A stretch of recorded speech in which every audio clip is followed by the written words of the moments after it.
In 2008, Democrats turned Nevada from red to blue. Now, let's keep Nevada blue. Today's Keep Nevada Blue strategy is presented by Speaker of the Nevada Assembly, Barbara Buckley.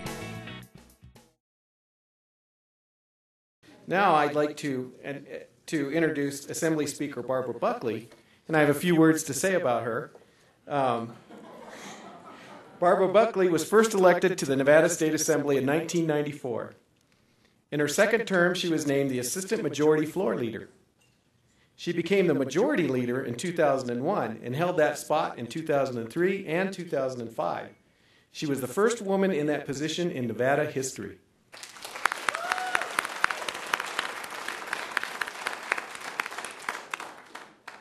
After the 2006 election, Barbara Buckley became the first woman chosen as Speaker of the Nevada State Assembly in Nevada history.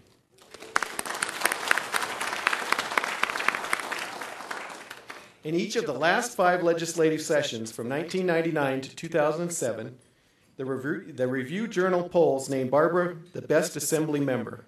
Barbara also has a website, nv2020.com. where Nevadans can make suggestions to her about topics important to Nevada. Currently, her website is asking Nevadans what their priorities are for Nevada. Past topics that have Nevadan suggestions listed include how to handle education, taxes, and the general budget. I would urge everyone here to visit the website and let Barbara know your opinions. I'm proud to introduce Assembly Speaker Barbara Buckley.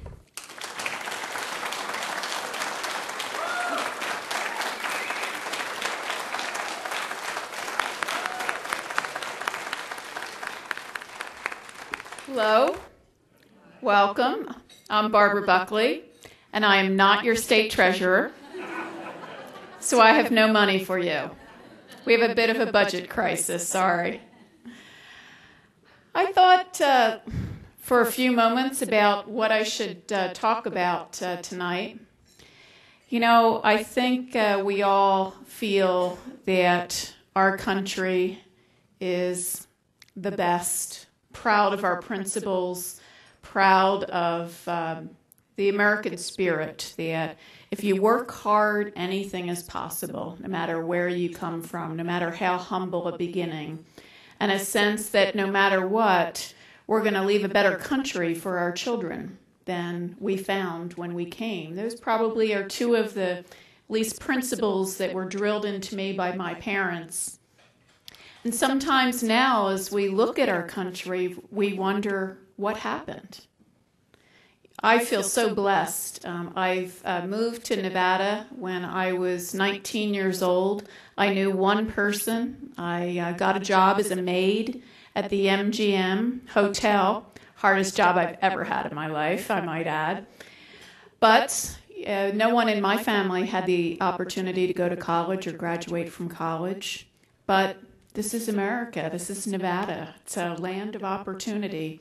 So I put myself through UNLV at night school. I got a job as a legal secretary. Always thought that I could not be a lawyer. I wasn't smart enough to be a lawyer. And then I met a lawyer.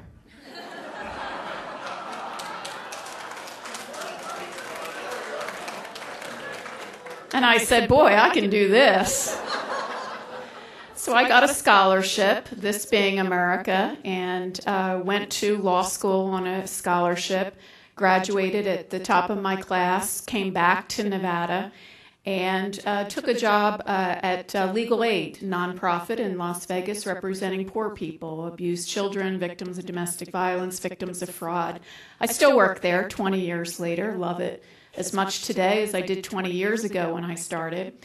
And very early on, while I was working for Legal Aid, there was a slum landlord that had a bill to evict people in 2 days instead of the 5 that we gave them in Nevada. And I thought, well, what idiot could vote for this bill?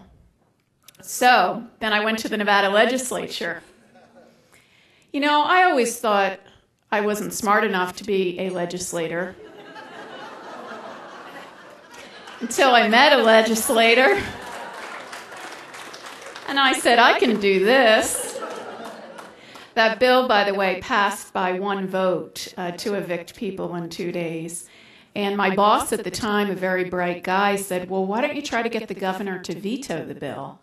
And I said, what's the chance of that? That's never going to happen. And he said, well, why would you work so hard and care so much and not try? To which I replied, well, of course you're right. So I called everybody I knew, Catholic charities, union members, clergy, everyone we knew, and we called the governor, and at the time it was Governor Miller, and he vetoed the bill. And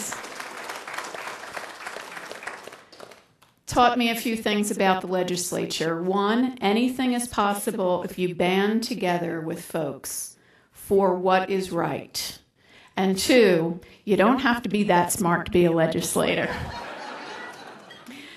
So here I am, 16 years later. The following year after that experience, I decided to run for office. I really knew no one in the Democratic Party, but I had met Larry Spitler, who was an assemblyman when I was up here on that landlord-tenant bill, and he said, hey, we're always looking for new people to run for office.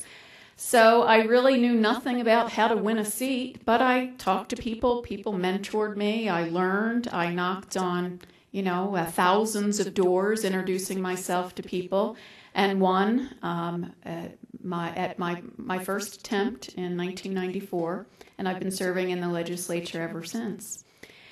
And I love legislative politics. I love trying to see what's wrong and making it right, and working together with all kinds of people, all walks of life, to improve the great state that we have. What an honor it is to be able to do that, even probably at the most critical time ever facing the state.